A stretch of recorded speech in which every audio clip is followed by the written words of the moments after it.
ইসরায়েলের রাজধানী Tel Aviv সহ বিভিন্ন শহরের চিত্র এখন অনেকটাই ভিন্ন। যেখানে সবসময় মানুষের কোলাহল থাকত, সেখানে এখন শ্মশানের নীরবতা। যারা পুরনো অ্যাপার্টমেন্টে থাকেন এবং যাদের নিজস্ব কোনো সুরক্ষিত রুম নেই, তারা এখন মেট্রো স্টেশন বা ভূগর্ভস্থ পার্কিং লটগুলোতে আশ্রয় নিয়েছেন। বিশেষ করে শিশু এবং বয়স্কদের নিয়ে নিরাপদ আশ্রয়ে যাওয়া পরিবারগুলোর চোখে মুখে স্পষ্ট আতঙ্কের ছাপ দেখা গেছে। মাটির নিচের অস্থায়ী আশ্রয়স্থলগুলোতে মানুষ একে অপরকে সান্ত্বনা দিচ্ছেন এবং অনেকে মিলে প্রার্থনা করছেন যেন দ্রুত এই বিভীষিকার অবসান ঘটে। দর্শক, আপনাদের জানিয়ে রাখি, দীর্ঘ কয়েক মাসের পর ইসরায়েলের আগ্রাসনে আবারও অশান্ত মধ্যপ্রাচ্য।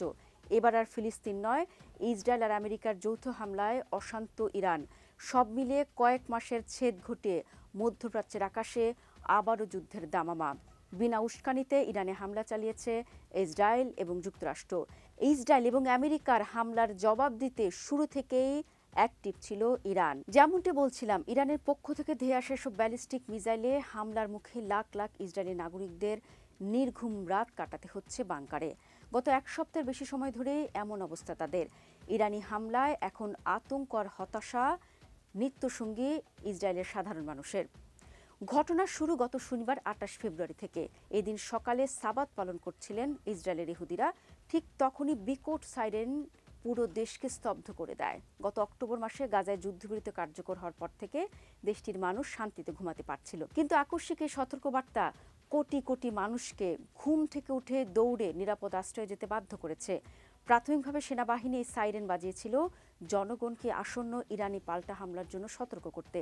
এর কিছু সময় পরে খবর আসতে থাকে ইরান থেকে একের পর এক ব্যালিস্টিক ক্ষেপণাস্ত্র ইসরায়েলের ভূখণ্ডের দিকে ধেয়ে আসছে। এমন অবস্থা এখন নিত্যদিনের। দর্শক, শুক্র থেকে শনিবার পর্যন্ত সারা রাত বাংকারে আশ্রয় নিয়েছিলেন লাখ লাখ ইসরায়েলি। আপনাদের জানিয়ে রাখি, শুক্রবার মধ্যরাত থেকে ইসরায়েল অভিমুখে ইরান অন্তত ৫টি ব্যালিস্টিক মিসাইল উৎক্ষেপণ করেছে। এই ধারাবাহিক হামলার ফলে পুরো রাত জুড়ে লাখ লাখ মানুষ বোম শেল্টারে অবস্থান নিতে বাধ্য হন। ইসরায়েলি বিশ্লেষকদের মতে, ইরানের বিশেষ কৌশল বা ভিন্ন ভিন্ন সময়ে মিসাইল ছোড়ার প্রধান উদ্দেশ্য হল সাধারণ মানুষকে দীর্ঘ সময় আশ্রয়ে বন্দী রেখে ইসরায়েল সরকারের উপর মানসিক ও রাজনৈতিক চাপ সৃষ্টি করা। ইসরায়েলের নিরাপত্তা বাহিনী এবং সেনাবাহিনী আগেই আভাস দিয়েছিল যে যুদ্ধের প্রথম সপ্তাহে ইরান থেকে অন্তত ১,০০০ মিসাইল হামলা হতে পারে। তবে বাস্তবে এখন পর্যন্ত মাত্র ২০০টি মিসাইল ছোড়া হয়েছে বলে জানা গেছে। ক্ষেপণাস্ত্রের সংখ্যার ব্যবধানকে ইসরায়েলের পক্ষ থেকে ইরানের সামরিক দুর্বলতা হিসেবেই ব্যাখ্যা করা হচ্ছে।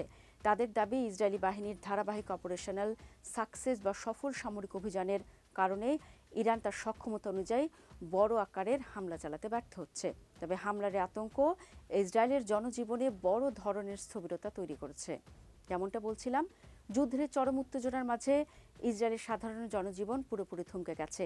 দেশটির প্রধান বিমানবন্দর বেন গুরিয়ন সমস্ত কার্যক্রম অনির্দিষ্টকালের জন্য স্থগিত ঘোষণা করেছে। এতে হাজার হাজার যাত্রী বিমানবন্দরে আটকা পড়েছেন অথবা তাদের গন্তব্য বদলে যাচ্ছে। একই সাথে সারা দেশে সব ধরনের বড় ধরনের সমাবেশ নিষিদ্ধ করেছে দেশটির হোম ফ্রন্ট কমান্ড। শুধু তাই নয়, ইসরায়েল বেশ কিছু উৎসব এবং রাজনৈতিক বিক্ষোভ কর্মসূচিও পরিস্থিতির গুরুত্ব বিবেচনা করে বাতিল করেছে। মানুষ এখন কেবল রেডিও এবং ইন্টারনেটের খবরের দিকে তাকিয়ে পরবর্তী পরিস্থিতির অপেক্ষা করছে গত এক সপ্তাহ ধরে।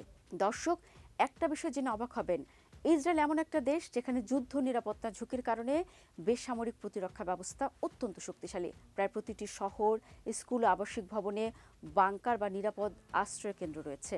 ইরান বা ইরান সমর্থিত গোষ্ঠীগুলোর পক্ষ থেকে ক্ষেপণাস্ত্র বা ড্রোন হামলার আশঙ্কা তৈরি হলে ইসরায়েলি কর্তৃপক্ষ নাগরিকদের দ্রুত বাংকারে আশ্রয় নেওয়ার নির্দেশ দেয়। সাইরেন বাজানোর সঙ্গে সঙ্গে মানুষ কয়েক মিনিটের মধ্যে আশ্রয় কেন্দ্রে চলে যায়। বিশেষজ্ঞদের মতে, আধুনিক ক্ষেপণাস্ত্র কয়েক মিনিটের মধ্যেই লক্ষ্যবস্তুতে পৌঁছতে পারে। তাই দ্রুত আশ্রয় নেওয়াই নাগরিকদের নিরাপদ থাকার সবচেয়ে কার্যকর উপায়। আর ইসরায়েলি নাগরিকরাও এ বিষয়ে অভ্যস্ত থাকায় যে কোনো সাইরেন বাজার সাথে সাথে তারা দ্রুত ছুটে যায় আশ্রয় কেন্দ্রে।